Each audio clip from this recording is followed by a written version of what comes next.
नमस्कार साथियों, आज हम लेकर के आए हैं आपके लिए प्रश्नावली 4.3 का प्रश्न क्रमांक 12, 13 और 14। इससे पहले के प्रश्न हमने पूर्व के वीडियो में दिखा दिया है, जो आप हमारे चैनल के प्लेलिस्ट में जाकर के देख सकते हैं। आइए शुरू करते हैं क्वेश्चन नंबर 12। यहाँ क्या बोला जा रहा है, संख्याओं की उस श्रृंखला के प्रथम 24 पदों का योगफल ज्ञात कीजिए। तो यहाँ पर प्रथम 24 पदों का योगफल ज्ञात करना है, जिसका आपको दिया गया है nवां पद जो है इतना से दिया जा रहा है। तो यदि nवां पद ये है, तो यदि यहाँ पर से हम प्रथम पद निकालें तो यहाँ n की जगह 1 रख देंगे तो हमको प्रथम पद मिलेगा, n की जगह 2 रखने से द्वितीय पद। तो आइए देखते हैं ऐसे प्रश्नों को हल किस प्रकार से किया जाता है। तो ऐसे प्रश्नों को हल करने के लिए हम क्या करेंगे, सबसे पहले जो दिया गया है उसको लिख लेंगे कि श्रेणी के nवां पद का जो सूत्र है an बराबर 3 प्लस 2n। तब यदि n बराबर 1 रख दिया जाए तो एक बार श्रेणी का जो प्रथम पद हो जाएगा वो क्या हो जाएगा, a1 इक्वल 3 प्लस 2 इंटू 1 हो जाएगा। यहाँ n की जगह 1 रख देंगे, 3 जैसे तैसा प्लस 2 एकम 2, 3 और 2 को जोड़ेंगे तो ये हो जाएगा 5। और यही प्रथम पद होगा जिसको हम a से प्रदर्शित कर सकते हैं। इसके बाद यदि हम क्या करते हैं, n बराबर 2 रखें तो हमको दूसरा पद मिल जाएगा। तो दूसरा पद क्या हो जाएगा, a2 बराबर हो जाएगा 3 प्लस 2 इंटू 2। यहाँ पर n की जगह 2 रख देंगे तो ये हो जाएगा 2 दूनी 4, 4 और 3 जोड़ेंगे तो 7 हो जाएगा। ये आपका द्वितीय पद हो जाएगा, जिसको हम b से भी प्रदर्शित करते हैं। हम चाहें तो इसको b लिख सकते हैं। और तब हमको क्या निकालना है, सर्वांतर। तो सर्वांतर के लिए सूत्र होता है द्वितीय पद माइनस प्रथम पद। तो इसको आप ऐसा भी लिख सकते हैं b माइनस ए, तो ये दूसरा पद और ये पहला पद। तो a2 का वैल्यू आया है 7 और माइनस a1 का वैल्यू आया है 5। दोनों वैल्यूज को बस रख देंगे, घटा देंगे तो हमको d का वैल्यू मिल जाएगा 2। अब प्रश्नानुसार प्रश्न क्या कर रहा है कि श्रेणी के 24 पदों का योगफल ज्ञात करना है, प्रथम 24 पदों का। तो यहाँ पर जो सूत्र होता है वो आपको मालूम है कि n पदों के योग का सूत्र क्या होता है। हमको चूंकि 24 पद चाहिए तो हम डायरेक्ट यहाँ पर 24 पद के ले लेंगे। तो क्या हो जाएगा, s24 equal 24/2 2a plus 24 minus 1 into D, जहाँ a प्रथम पद और d सर्वांतर है। तो a की जगह हम रख देंगे 5 जो कि मालूम है, और d की जगह रखेंगे जो हमने अभी निकाला 2। इन दोनों मानों को इस प्रकार से रख सकते हैं। तो 2 गुणा 5 प्लस 23 गुणा 2 हो जाएगा। 2 का 5 से गुणा करने पर 10 और 23 दूनी हो जाएगा 46। इसको भी हम काट देंगे, 2 एकम और 2 बारम, तो इस रूप में हो जाएगा। अब 10 और 46 को जोड़ेंगे तो ये हो जाएगा 56 और 56 का गुणा कर देंगे हम 12 से, तो 56 12 हो जाएगा 672 और यही हो जाएगा हमारा आंसर। इसके बाद हम देखते हैं क्वेश्चन नंबर 13। तो क्वेश्चन नंबर 13 क्या कर रहा है, किसी समतल श्रेणी के P में Q में R में पदों का योगफल क्रमशः A B C है। तो सिद्ध कीजिए कि A by P Q minus r plus B by Q R minus P plus C by R P minus Q बराबर होगा 0 के। अब ऐसे प्रश्नों को हल करने के लिए सबसे पहले यहाँ पर हमको प्रथम पद नहीं दिया गया है और ना ही सर्वांतर, तो हमको जो नहीं दिया गया है उसको हम सबसे पहले क्या करेंगे, मान लेंगे। तो आइए ऐसे प्रश्नों को हल करने के लिए हमको जो करना है वो देखते हैं। तो सबसे पहले जो दिया गया है उसको लिखेंगे। तो यहाँ पर जो हमको दिया गया है, क्या दिया है, P में Q में व R में पदों का योगफल A B व C है। तो हम सबसे पहले मान लेंगे कि श्रेणी का जो प्रथम पद है वो क्या है, A, तथा जो सर्वांतर है वो क्या है, D है। तब प्रश्न अनुसार क्या बोला गया है कि P पदों का योगफल जो है वो क्या है, A है।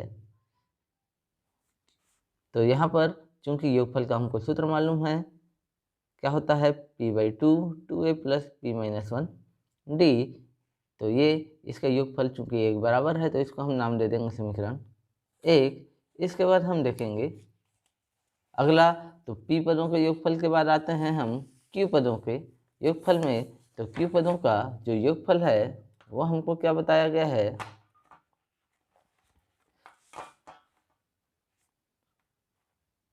यहाँ देखेंगे कि हमको Q पदों का योगफल प्रश्न में बताया गया है B है।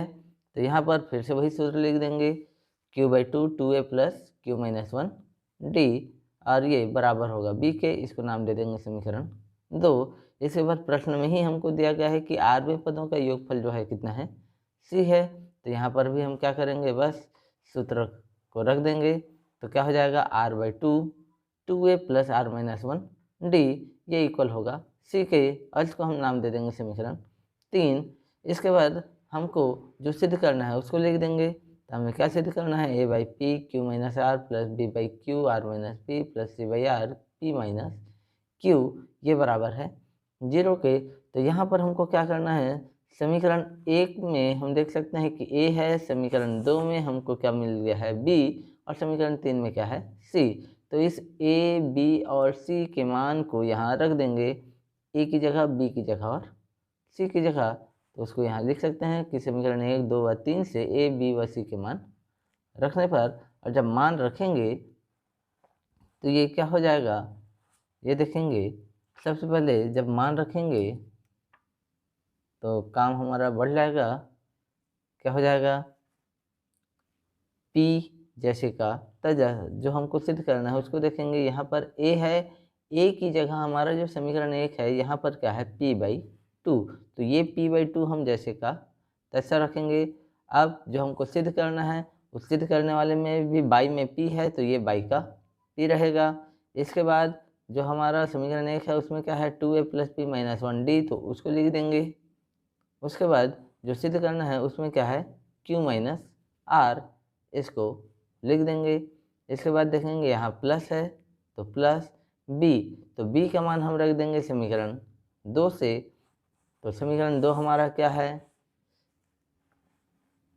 ये है q/2 2a plus q minus 1 D. तो इस मान को हम सीधा सीधा रख देंगे कहाँ पर, जो हमको सिद्ध करना है वहाँ पर, इस b की जगह। तो b की जगह रखेंगे तो ये हो जाएगा q/2q, ये वाला q भी जैसे का तैसा रहेगा, और b का वैल्यू रख देंगे 2a plus q minus 1 D, और उसके बाद जो सिद्ध करना है उसका r माइनस p जैसे का तैसा। इसके बाद यहाँ c की जगह फिर रखेंगे तो r/2, और ये जो हमको सिद्ध करना है उसका r। उसके बाद फिर 2a plus r minus 1 D, और जो सिद्ध करना है उसका जो एक पार्ट बच गया, p माइनस q इक्वल में 0, ये जैसे का तैसा। अब हमको क्या करना है, यहाँ से ये p और p कट जाएगा, वैसे ये q और q कटेगा, r और r ये सब कटेगा। तो बचा क्या, यहाँ भी 1/2, यहाँ भी 1/2, और यहाँ भी 1/2। तो ये 1/2 जो है जैसे का तैसा रहेगा। यहाँ से हम क्या करेंगे, इस 2a का जैसे का तैसा इस p का मल्टीप्लाई कर देंगे d से, तो p d हो जाएगा। फिर -1 का मल्टीप्लाई होगा d से, तो ये माइनस d, ये कोष्टक जैसे का तैसा, प्लस 1/2 यहाँ बचेगा, ये कोष्टक में का 2a जैसे का तैसा। q का मल्टीप्लाई होगा d से, तो ये हो जाएगा qd, फिर -1 का d से, तो ये माइनस d, ये जैसे का तैसा। फिर प्लस यहाँ का भी 1/2 जैसे का तैसा, ये 2a भी जैसे तैसा, प्लस r का मल्टीप्लाई होगा d से, तो ये हो जाएगा rd, और -1 का मल्टीप्लाई होगा d से, तो ये हो जाएगा माइनस d, और ये p माइनस q जैसे का तैसा, बराबर में 0 भी जैसे का तैसा ही रहेगा। इसके बाद इन दोनों कोष्टकों को अब हमको क्या कर देना है, गुणा। तो गुणा करेंगे तो यहाँ भी से भी 1/2, यहाँ भी 1/2, और यहाँ भी जो 1/2 है, इन पूरे 1/2 को हम एक साथ बाहर निकाल देंगे, और उसके बाद इसका मल्टीप्लाई करेंगे तो यहाँ 3 टर्म है, यहाँ 2 टर्म है। इन 3 टर्म का 2 टर्म से जब मल्टीप्लाई करेंगे तो आएगा टोटल 6 पद। कैसे आएगा, 2a का q से कर देंगे तो ये हो जाएगा 2a q, फिर 2a का मल्टीप्लाई करेंगे -r से, तो ये हो जाएगा -2ar। फिर pd का करेंगे q से, तो ये हो जाएगा pd q, फिर pd का -r से करेंगे तो -pd r हो जाएगा। फिर -d का q से कर देंगे तो ये हो जाएगा -dq, और -d का मल्टीप्लाई करेंगे -r से, तो ये माइनस इस माइनस से हो जाएगा प्लस dr। तो इस प्रकार से टोटल हमारा 1 2 3 4 5 6 पद हो जाएगा इन दोनों को मल्टीप्लाई से। वैसे ही इन दोनों को मल्टीप्लाई से फिर 6 पद आएगा, तो देखेंगे कैसे आएगा।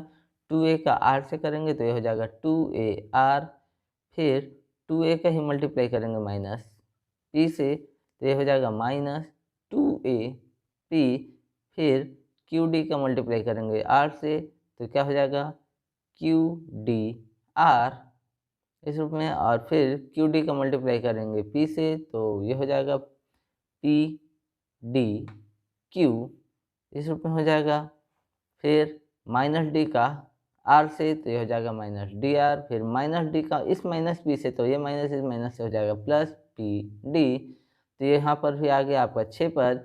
इसके बाद +1/2 तो बाहर निकल गया है, तो इस 2A का करेंगे P से, तो फिर से आ जाएगा 2AP, फिर 2A का मल्टीप्लाई करेंगे -Q से, तो यह हो जाएगा -2AQ, फिर RD का P से करेंगे, तो यह हो जाएगा PDR, और RD का -Q से करेंगे तो -QDR, लास्ट में -D का P से, तो -PD, और -D का -Q से करेंगे तो माइनस माइनस प्लस DQ, और ये बराबर में 0।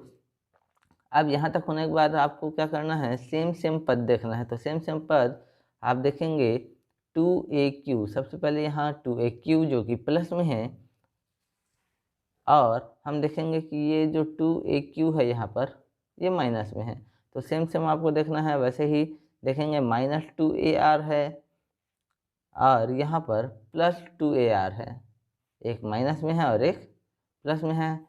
फिर PDQ जो है प्लस में है, वैसे ही PDQ यहाँ माइनस में है।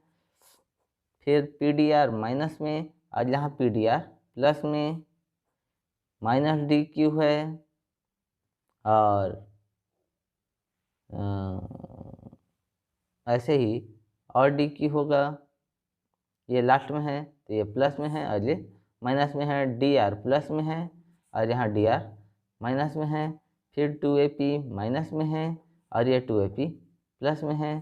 तो बचा क्या, ये QDR प्लस में और ये QDR माइनस में, और लास्ट में ये PD माइनस में और ये PD प्लस में। तो इस प्रकार से पूरा का पूरा जो पद है वो घट जाएगा, घटेगा तो यहाँ अंदर बचेगा 0, जबकि बाहर कितना है 1/2 है, तो 1/2 का इस अंदर वाले 0 से मल्टीप्लाई होगा तो ये हो जाएगा 0, और दाएं साइड में 0 ही है, तो इस प्रकार से ये सिद्ध हो जाएगा।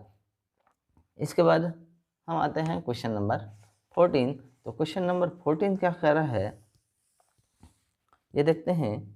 क्वेश्चन नंबर 14 कह रहा है 3 समांतर श्रेणियों के n पदों का योगफल जो है कितना है, S1 S2 और S3 है, यदि प्रत्येक श्रेणी का जो प्रथम पद है, मतलब सभी का जो प्रथम पद है वो एक ही है, लेकिन सर्वांतर जो है 1, 2 और 3 हो, तो सिद्ध करना है आपको इतना। तो ऐसे में आपको सभी का प्रथम पद दिया गया है तो प्रथम पद एक ही रहेगा, लेकिन सर्वांतर तीनों का अलग अलग है।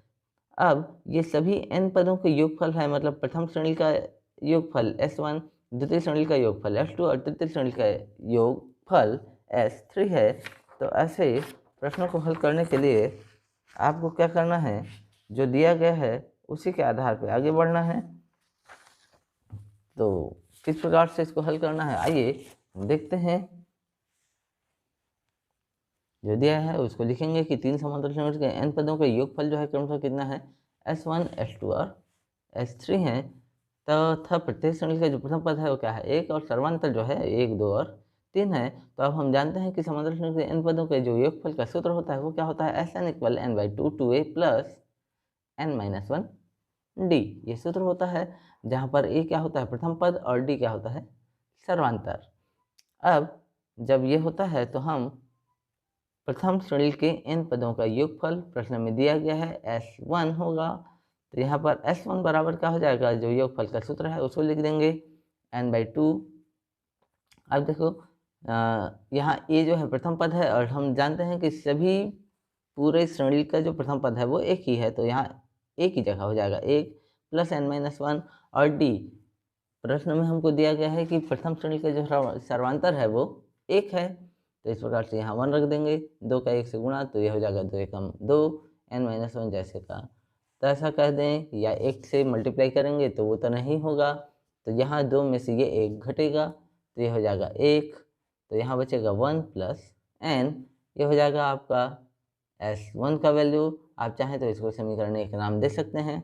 इसके बाद प्रश्नानुसार फिर से आ जाएगा द्वितीय श्रेणी के n पदों का योगफल। प्रश्न में दिया गया है ये S2 है, तो S2 बराबर क्या हो जाएगा n/2 2a की जगह यहाँ भी 1 आएगा, लेकिन सर्वांतर जो है यहाँ पर 2 है तो n-1 × 2 हो जाएगा। इसके बाद यहाँ पर 2 एकम 2 ही रहेगा, इस 2 का इन दोनों से मल्टीप्लाई होगा तो 2 का n से होगा 2n, 2 का -1 से होगा तो 2 बन जा 2। ये 2 माइनस में है और ये 2 प्लस में है, ये दोनों घट जाएगा तो बचेगा केवल 2n।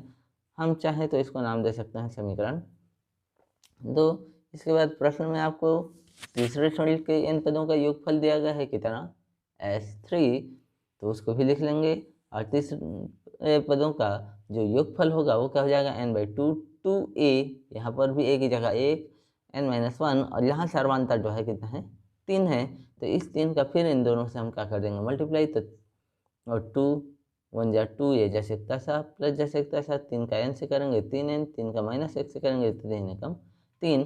अब ये 2 में से ये 3 घटेगा तो बचेगा -1, बाकी जैसे का तैसा। हम चाहें इसको नाम दे दें 3। अब प्रश्न में हमको जो सिद्ध करना है उसको देखेंगे, तो हमको सिद्ध क्या करना है, सिद्ध करने के लिए बोला गया है कि S1 +